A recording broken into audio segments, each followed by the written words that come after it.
My grandmother died in February at 91. She had been in good health for most of her life and the end came quickly, which her doctors said was how she would have wanted it. We had 3 weeks to clear out her house before the estate was settled. She had very few things. My grandmother was a practical woman who had lived through enough hardship to understand the weight of possessions, and she had spent the last 2 decades of her life quietly reducing what she owned to only what she considered essential. By the end, essential meant her reading chair, her kitchen table, her books, and a small collection of photographs arranged on the windowsill in her bedroom. The locked metal box was in the back of her bedroom closet, inside a larger cardboard box labeled old papers in her handwriting. I found it on the 3rd day of clearing. I would not have noticed it among the other things except that it was heavier than I expected when I moved it, and when I picked it up I heard something shift inside. I did not have the key. I used a flathead screwdriver from her kitchen drawer and it took me about 20 minutes but the lock eventually gave. Inside the box there were letters, a few documents I could not immediately identify, and a photograph. The photograph was on top, face down. I turned it over. It was a family portrait. Black and white, the paper thin and slightly yellowed at the edges in the way of photographs from the 1940s. A family of 5 standing in front of a white 2-story house on what appeared to be a summer day, judging by the light and the way the children were dressed. A man and a woman who I took to be the parents stood at the center. 3 children stood in front of them, arranged by height, tallest on the left and shortest on the right. All 5 of them were looking directly at the camera. On the back of the photograph someone had written in faint pencil, August 1947. I did not recognize anyone in the photograph. My grandmother had spoken very little about her own childhood and I had not pressed her. I assumed at first that this was a photograph of people she had known, friends perhaps, or extended family I had never been told about. I set it aside and went through the rest of the box. The letters were tied with a piece of ribbon that had once been red and was now the color of old brick. The documents appeared to be property records, though they were difficult to read. I came back to the photograph that evening. I propped it on the kitchen table and sat down with a cup of tea and looked at it more carefully. That was when I noticed the shadows. The light in the photograph was coming from behind the camera, which meant the family's shadows fell behind them, toward the house. I could see 5 shadows clearly on the ground behind the group. They were the right length for a late afternoon in August. I counted them several times. I want to be precise about this because it matters. There are 5 people in the photograph. I counted the shadows 6 times before I was willing to commit to the number. There are 6 shadows. 5 of them fell behind the family, in the direction of the house, the way shadows fall when the light source is in front of the subject. These 5 shadows corresponded correctly to each of the 5 people in the photograph. Each shadow was in the right place, the right length, angled correctly. The 6th shadow did not fall behind anyone. It fell in front of the family. Toward the camera. Toward whoever was taking the photograph. For a shadow to fall in that direction, whatever cast it would have had to be standing between the family and the camera, facing the same direction as the family, with a light source behind it coming from the direction of the house. I set down my tea. I picked up the photograph and held it closer to the kitchen light. The 6th shadow was not subtle. Once I had seen it I could not understand how I had looked at the photograph for an hour without noticing it.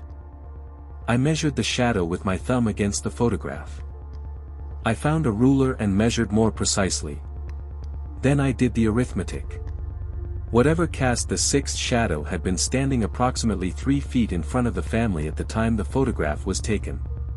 Close enough that the nearest child, the shortest one on the right, could have reached out and touched it without fully extending her arm. The 6th shadow was roughly the height and proportion of a person.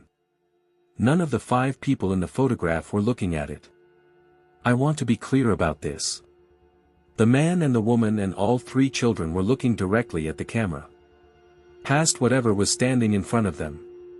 Through it, almost, with the fixed polite expression of people holding a pose. Whatever stood between them and the camera, they were not acknowledging it. They were not turning away from it. They were not looking at it with the sideways wariness of people aware of something in their space. They were looking at the camera as though nothing was standing 3 feet in front of them at all. The photograph was taken in August of 1947. I found the rest in the documents in the box that same evening. The house in the photograph burned to the ground in March of 1948. I did not sleep that night. I sat at the kitchen table with the photograph and the letters, and I tried to find the right framework for what I was looking at, and I could not. In the morning I called my mother. My grandmother was her mother. I described the photograph to her and she was quiet for a long time, and then she said she had never heard her mother speak of a house fire. I asked if my grandmother had ever mentioned a family she had been close to when she was a child. My mother said she did not know. My grandmother had told very few stories about her childhood. My mother had always assumed this was because the memories were not happy ones and had not pressed her on it. I looked at the shortest child in the photograph again. The one on the right. The one closest to where the 6th shadow fell. My grandmother had been born in 1930. In August of 1947 she would have been 16. The shortest child in this photograph was perhaps 8 or 9 years old. My grandmother was not in this photograph. I do not know why I had assumed she might be. I think it was because the box was locked. I think it was because the photograph was on top, face down. I think it was because a woman who owned almost nothing had kept this particular thing for over 70 years and locked it away where no one would find it. I needed to know who these people were.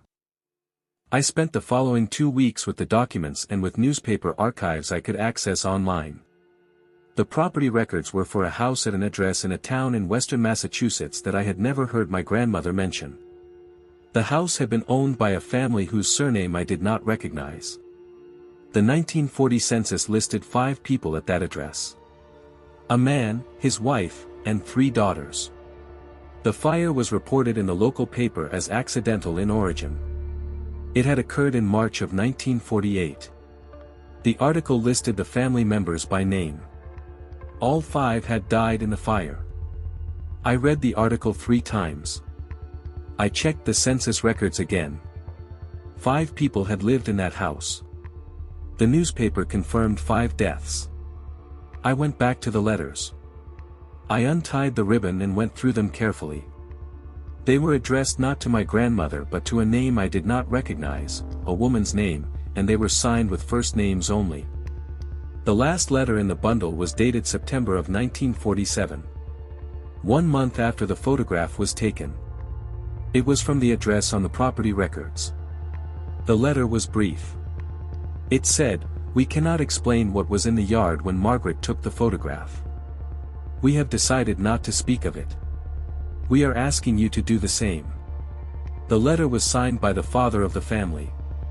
He died in the fire 6 months later. I have not been able to identify who the letters were originally addressed to, or what her connection was to my grandmother, or how the box came to be in my grandmother's closet. The name on the envelopes does not appear in any family record I have found. What I cannot account for is why my grandmother kept it. Why she locked it.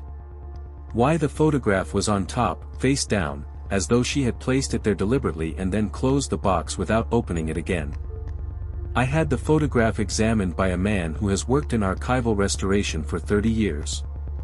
He told me it was genuine, consistent with the materials and techniques of the late 1940s, and showed no signs of alteration or double exposure. He studied it for several minutes. He pointed to the 6th shadow without my prompting him. He said he had no explanation for it. The second person I showed it to was a woman in my grandmother's building who had known her for 20 years. She looked at the photograph for a long time and then she set it down on the table and said, "Your grandmother once told me she kept something locked away because she did not want to be tempted to look at it again." I asked her what my grandmother had meant by that. She said she did not know. She had assumed it was a letter from someone who had hurt her. I think about that explanation every time I look at the photograph. I try not to look at it often. This has been Grim Told Horror. I will see you in the dark. Before you go, if this story made you look twice at the photographs on your own walls tonight, share it with someone who should not see it alone.